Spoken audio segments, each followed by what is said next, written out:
નમસ્કાર મિત્રો અને ખાસ કરીને દરેક મમ્મીઓને મારા જય શ્રી કૃષ્ણ।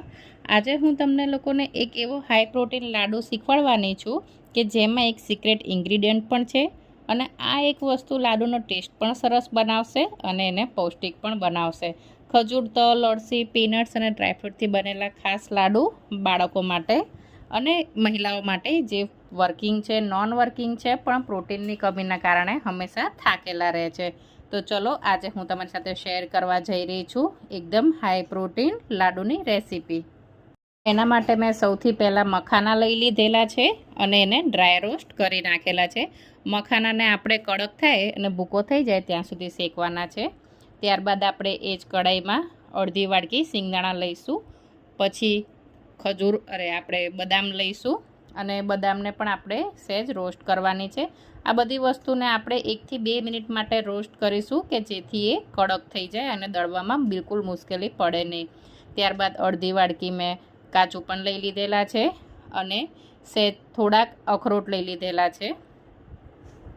અખરોટ એટલા માટે મેં ઓછા લીધેલા છે અહીંયા, કારણ કે જો અખરોટનું પ્રમાણ વધી જશે તો આપણી રેસીપીમાં થોડી કડવાશ અથવા તુરું પણ આવી શકે છે।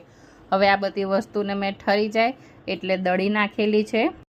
ખજૂર અને મખાનાને મેં શેકીને દળી નાખેલા છે, ત્યારબાદ સિંગદાણાને પણ દળી નાખેલા છે। હવે આમાં મેં અલગ અલગ ટાઈપના સીડ્સ લીધેલા છે। મેં આ સીડ્સ મિક્સનું પેકેટ બહારથી મંગાવેલું છે અને એમાં 30 ગ્રામ પ્રોટીન હોય છે અને એમાં 5 સીડ્સ અલગ અલગ જાતના હોય છે અને આ ખૂબ જ સારું પડે છે। તમે ચાહો તો કરિયાણાવાળાના દુકાનેથી છૂટા સીડ્સ પણ લાવી શકો છો। ત્યારબાદ મેં અડધી વાડકી એમાં સફેદ તલ એડ કરી દીધેલા છે અને આ બધી વસ્તુને મેં ખાલી અડધીથી 1 જ મિનિટ શેકેલા છે। જસ્ટ એ ગરમ થાય અને ક્રિસ્પી થાય એટલે આપણી ફ્લેમ બંધ કરી દેવાની રહેશે। તમે જોઈ શકો છો કે હું આ હાથેથી આરામથી એને કટ કરી શકું છું। ત્યારબાદ મેં ઓરિજિનલ બુમાન ખજૂર લીધેલી છે। આ ખજૂરનું 500 ગ્રામનું પેકેટ છે, આમાંથી આપણે 250 ગ્રામ જેટલી ખજૂર વાપરવાની છે। ત્યારબાદ મેં કડાઈમાં 4 થી 5 ચમચી ઘી નાખેલું છે અને દરેક ખજૂર આપણે જેના ઠળિયા મેં કાઢી નાખેલા છે એ આપણે એડ કરી દઈશું અંદર। આપણે ખજૂરને અહીંયા ખાલી ગરમ કરી અને મેલ્ટ જ કરવાની છે, ખજૂરને ઓવરકુક કે કડક કરવાની નથી, નહીંતર એનો ટેસ્ટ થોડો અલગ થઈ જશે। આપણે ખજૂર ઓગળે એટલે ત્યારે આપણી ફ્લેમને આપણે બંધ કરી દઈશું। આ એટલા હાઈ પ્રોટીન લાડુ છે કે તમારા બાળકો હોંશે માગશે અને બજારની પ્રોટીન બાર તો બિલકુલ ભૂલી જ જશે। ત્યારબાદ મેં એમાં મખાના, બદામ, ખજૂર અને બધું વ્યવસ્થિત રીતે મિક્સ કરી લીધેલું છે। આ સમયે હજી મેં અંદર સીડ્સ નાખેલા નથી। હવે જેવું મારું મિક્સર થોડું ઠંડુ થશે એટલે મેં અંદર બધા સીડ્સ એડ કરી દીધેલા છે। સીડ્સ પાછળથી નાખવાનો મતલબ એ જ છે, કારણ કે જો હું ગરમમાં સીડ્સ નાખીશ તો એનું તેલ છોડી દેશે અને આપણા લાડવાનો ટેસ્ટ થોડો અલગ થઈ જશે।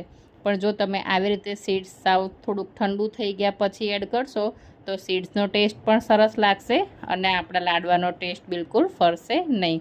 હાથેથી એક વખત ચેક કરી લેવાનું કે આવી રીતે લાડુ બને છે કે નહીં। આમ તો આ ખૂબ જ સરળતાથી બાઇન્ડિંગ થતું હોય છે લાડુનું।